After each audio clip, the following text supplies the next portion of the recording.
Champion, জিতে গেছি cup দিয়ে দাও। গাজী গ্রুপ ক্রিকেটার্সের বিপক্ষে ফতুল্লা 171 রানের বিশাল জয় উদযাপন করতে গিয়ে এমন কথাই বললেন আবাহনীর অলরাউন্ডার মোহাম্মদ সাইফুদ্দিন। অবশ্যই কথা সাইফুদ্দিনদের মুখে মানায়। এখন পর্যন্ত ঢাকা প্রিমিয়ার লিগে একটাও ম্যাচ হারেনি আকাশী নীলরা। সবকয়টা ম্যাচ জিতে আছে পয়েন্টস টেবিলে সবার উপরে। 13 ম্যাচ খেলে দলটার পয়েন্ট 26। সমান সংখ্যক ম্যাচ খেলে দুয়ে থাকা মোহামেডানের অর্জন 20 পয়েন্ট। খাতা কলমে হিসাব নিকাশ বাকি থাকলেও মোহামেডান চ্যাম্পিয়ন হবে সেই স্বপ্ন দেখা হবে বোকামি। মোহামেডানের চ্যাম্পিয়ন হতে হলে বড় ব্যবধানে জিততে হবে পরের 3 ম্যাচেই। শুধু তারা জিতলেই হবে না, নিজেদের পরের 3 ম্যাচে বড় ব্যবধানে হারতে হবে আবাহনীকেও। টানা 13 ম্যাচ জিতে উঠতে থাকা আবাহনী শেষ 3 ম্যাচে টানা হারের মুখ দেখবে। এমন ভাবনা আকাশ কুসুম ছাড়া আর কি হতে পারে। আবাহনীর ক্রিকেটাররাও জানেন এই বাস্তবতা। তাই তো ট্রফি ছাড়াই তাদের একরকম চ্যাম্পিয়নশিপ উদযাপন, যেখানে সাইফুদ্দিন একরকম চেয়ে বসলেন চ্যাম্পিয়ন ট্রফিটা। 1-2-3 ঢাকায় জমি জিতে নিন 100% ক্যাশব্যাক সহ 20 কোটি টাকার পুরস্কার।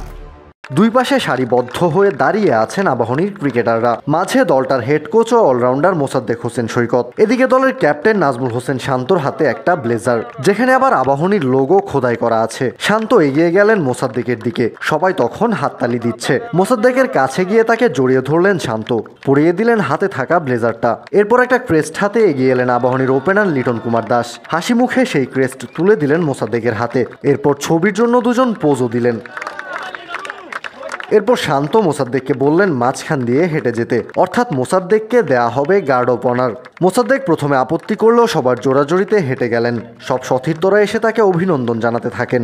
মোসাদ্দেক হোসেন সৈকতকে এত সম্মান দেওয়ার পেছনে আছে একটা কারণ। আকাশী নীলদের জার্সি গায়ে 12 বছর ধরে খেলছেন এই ক্রিকেটার, তাই তাকে এই সম্মান দেওয়ার আয়োজন করেছেন আবাহনীর সবাই মিলে। নিজের ক্যারিয়ারটাও সৈকত শেষ করতে চান আবাহনীতেই। না, আসলে এটা আমার কাছে মনে অনেক বড় একটা অ্যাচিভমেন্ট। আমরা বিশেষ করে যদি ফুটবল ক্লাবগুলো দেখি, ওই ক্লাবগুলোতে দেখা যায় যে একটা প্লেয়ার একটা টিমের জন্য অনেক বছর ধরে খেলে, বাট বাংলাদেশ ক্রিকেটে এই বিষয়গুলো একটু কম আমার মনে হয়। সো আমি অবশ্যই থ্যাংক ইউ দিতে চাই আবাহনীকে, যারা আমাকে আমার উপর বিশ্বাস রাখতে পারছেন লাস্ট 12 বছর। আমি অবশ্যই চাই আমার ক্যারিয়ারের পুরোটা সময় এখানে শেষ করতে। না, আমি অবশ্যই সেটার জন্য অবশ্যই আবাহনীকে আমি থ্যাঙ্কস দিই, যারা টোটাল ম্যানেজমেন্ট এবং ক্রিকেটার্স যারা ছিল। অবশ্যই এটা অনেক বড় একটা অ্যাচিভমেন্ট আমি মনে করি, এবং এটা প্রাইডের ব্যাপার যে একটা টিমে 12 বছর ধরে খেলা, এবং অবশ্যই সেটা যেন কন্টিনিউ হয়। না, অবশ্যই এটা তো আমি তো আগেই বললাম যেটা আমি আমার শেষ পর্যন্ত এখানেই খেলতে চাই, এবং যত বছর এখানে খেলেছি আমার কাছে মনে হয় আমি পুরো দায়িত্বটা নিয়েই খেলেছি আবাহনীতে, এবং তারাও আমার উপর সেই আস্থাটা রেখেছেন, এবং আমি চেষ্টা করব যে সেই প্রতিদানে যেন আমি দিতে পারি। কাউসার শান্ত, ক্রিক ফ্রেঞ্জি।